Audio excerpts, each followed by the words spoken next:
Welcome back. Glad to know you're still with us. You're still watching NTV Weekend Edition. Now, this week, Finance Minister Matia Kasaija presented the national budget to Parliament, assuring the public that it was designed to prioritize the fight against poverty.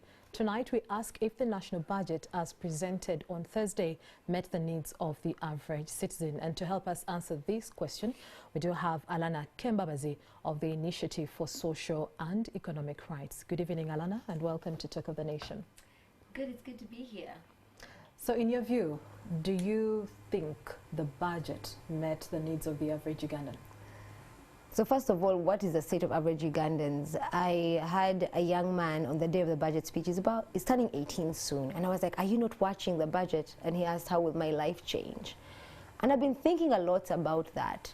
He's not in school because he can't afford, the parents can't afford money. Whatever little money these UPE, USE schools are paying, the capitation grant for UPE is going to be 20,000.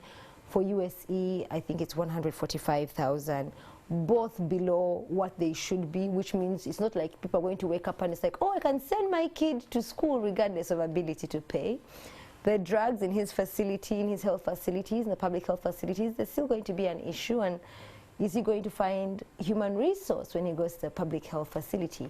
We know that, for example, they talked about medical interns and the money, government very proudly saying it's giving money to medical interns, and that's progress, but that is only clearing arrears for this year that's ending in June. Very little is going to next year. So what's going to happen next year? This year, which is, by the way, starting July 1st, it means that they're either going to keep fighting with the medical interns, they won't be coming, and the senior house officers, or there'll be another supplementary budget, which is already a problem because we're tired of supplementary budgets and the spending issues that come with that. When you think about things like social protection, many Ugandans have been really squeezed. So this is a young person, the Youth Livelihood Fund, for example, that was slashed. So was the PWD fund, so was UWEP. SAGE was maintained, but it means that by maintaining the same fee, you cannot the same amount of money, you cannot add more older persons into the program. Yet every year we know without a doubt people cross over, and now they're more vulnerable than ever. If there were older persons who had their family in Kampala sending them some Kamani, the cost of living crisis has really squeezed them, so you'll find they won't even get the Kamani, which is why they need SAGE more than ever.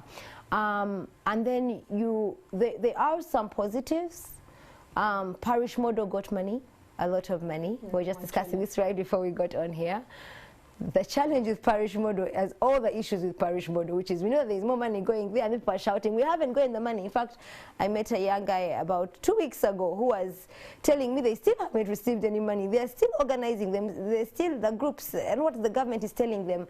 And I was like, but the financial year is ending and you haven't received money, and now there's more money coming there. So I think that's a thing where many Ugandans are like, will it reach us? Yes, it's coming over there. We know that government has been constrained and debt was a big issue. We know that the president, this is you people, I'm really happy that the president spoke out about our debt, and even Honorable Kasaija saying, you know, debt is taking money from health and education. CSOs like ISA have been saying this for a while, and government has had this appetite for borrowing, and we know that most of this money is going towards debt repayment, and we can see that, you know, because there is no world in which we don't have health staff financed. I mean, we have lived through COVID, we've lived through Ebola, so debt is taking a huge chunk, and I think for me it's the biggest winner of the budget. Our foreign creditors are the biggest winner rather than average Ugandans. Yeah, and then I still do not know that I see the government's appetite for spending sufficiently curtailed. They've talked about these are difficult economic times, so then I would expect those other budgets for our very esteemed leadership, like the speaker, the president, you know, the ones that have things that we struggle to understand, like clothes, bedding, those budgets to have really been cut like all the way down. So you talked about the government's appetite for borrowing. They made their promise that starting this financial year, that is something that they're going to actually reduce on, and you've also highlighted the expenditure, you know, and they say this is something that they're going to cut. You know, we've seen the vehicles, abroad travels and workshops and all of that. But I'd like to understand from you, how do you think an average Ugandan can be, you know, actively included in the budget? I think you would have to think about the challenges. Ugandans, like you said, are facing a cost of living crisis. That was there. It has meant many SMEs are closing shop. It has meant people are not able to send their kids to school. In fact, the government itself says that there are more people now in public school than ever, but it's not increasing the funding commensurately, you know. It means that people who would have afforded to maybe go to private health facilities, again, just they don't have money. So I think you would focus on health, education, social protection, and of course issues around job creation, particularly for young people. We know that young people are often the ones that are left out. And they'll talk about parish model, but parish model is going to take you a while. So you get the one name, you get the car. Then, like, by the time you're getting the money, if you don't eat it because you need to pay school fees for your parent, for your child rather. I think we need to see strong focus on public services. We need to see strong focus on really making sure that there is some sort of targeted relief for businesses in this period, and that it's coming through. We know, for example, they've given money to the Small Business Recovery Fund, which then became business as usual for the banks. Like, it is there, it was not getting disbursed, and I really hope Bank of Uganda is going to take strong action on this. It's really a mockery, you know, of the public purse. And then for us to really see how we're catering for the most vulnerable in society, you know, persons with disability, older persons, people whose capacity to go out and fend for themselves is not really the same level, right? And therefore need to have that extra support from government. It means that issues, if you can think about the concerns of Ugandans, we've had the healthcare exhibition, we had the one on potholes and roads, we had, you know, and the thing about this government is that when we shout so much on social media, then it moves on things. Then when you stop shouting as much, it kind of stops. If you look at health, the maintenance of oxygen plants, 2021, 2020, you know, last year I was really shouting because we lost so many people because you're not maintaining oxygen plants. How much are you giving? So little. In fact, in one vote, it's like 0. Then you go and check again, it's a very small amount. And you're like, but you learned this, you saw this before. So I think and ISA had actually a Twitter space on this. It asked people, is this a pro-person budget, pro-people budget? Remember, the minister said this budget is for those people that are not in the money economy, that are earning less than 20 million a year. So Ugandans, tweet at us and tell us, do you feel this budget is for you? Because from where we are looking at, from running the figures, we don't feel that it's quite there yet. And it's really difficult because on the one hand, the budget... What will it take for you to get there? I say to you, I really want to see investment. I don't want to hear again we are spending 20,000 per child on capitation grants per year. How much should it be? You know that NPA in 2018, for example, had said it should be 63 for urban schools. This was 2018. And 59 for rural schools, 59,000. That was 2018, before the cost of living crisis, before. So government's own data shows this is willfully inadequate. And they still fail to fix it. Then you hear, education is the biggest winner. We got so much money. But our kids are not in school. Why are they not in school? Because the education financing is not enough at the level where public schools need to be able to adequately function. So I think it becomes a game of smokes and mirrors. It looks good on paper. And the other key thing to look out for Ugandans is the releases. So this happened last year. The budget passed, we're excited.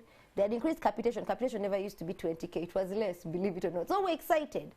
And then when you look at the actual budget performance report, you realize only 20% had been released by, I think, the first quarter or the first half of the year. And so they had passed all this money, and remember, the schools were up in arms. Ministry of Education staff, some of them are not even going to work. They were working over in shifts or something.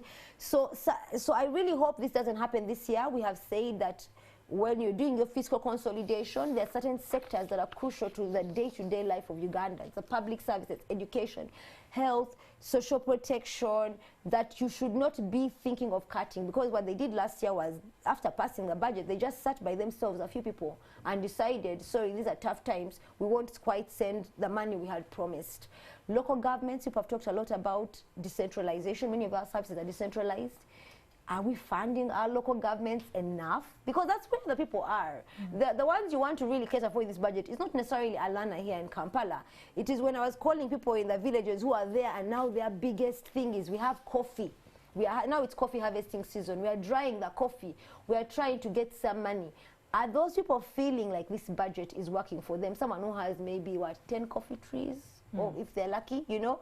That is what the PDM money is actually looking to address. But where is the PDM money for this person? Because I can tell you that in some of the places I've been to, there's been no PDM money yet. Let's not, you know. And even then when it comes, there've been so many issues about PDM. ISA has a whole piece of research around it. And we have said, you know what, you guys, it's a great model, but one, it's not just about giving money. You're supposed to be able to address the access to market issues. You're supposed to make sure that there are public services at the parish level. If your roads are not working at the parish level, you are not transporting your product. You become a milk farmer, but how do you get it to market when the roads are not good enough at that level, you know? So for me, the PDM money, I really wish it was like more holistic, like the PDM is actually designed to be. So Allana, casting an eye into the future, do you think that the average citizen should be more hopeful that the situation could, you know, turn around in their favor? I think that one, as long as we have this Russia-Ukraine war, then we are vulnerable to the cost of living crisis.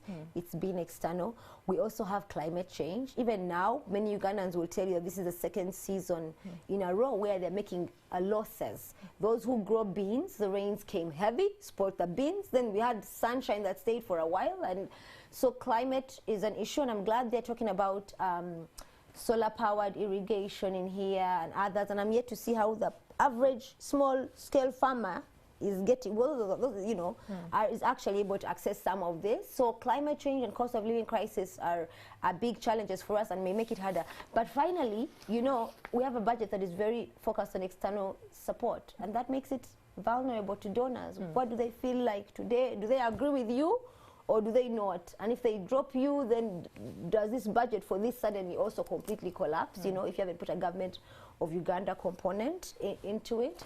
So I think that we live, again, it's not just Uganda. We have uncertain times ahead of us, and government has had the benefit of the last year to be able to say, you know, we need to plan. We know that businesses are still recovering from COVID. We need to be supporting them more. We need public services, because even if maybe government is not going to come to my home and give me money or food, but if I can go to a hospital and get free drugs, or can send my kids to school regardless of ability to pay, then I'm cushioned in some way. So government does have to start thinking about cushioning, so we don't have supplementary budgets at the last minute. Or we, you know, like now we know we are going to have a census, but they didn't budget for it. But so supplementary, you know, supplementary budgets sometimes situations push us to, you know, push the government to passing these supplementary budgets. Well, thank you so much, Allana, for sharing your insights. Well, there you go with Talk of the Nation. We now take a break, and when we return, we shall hear from the world of sport.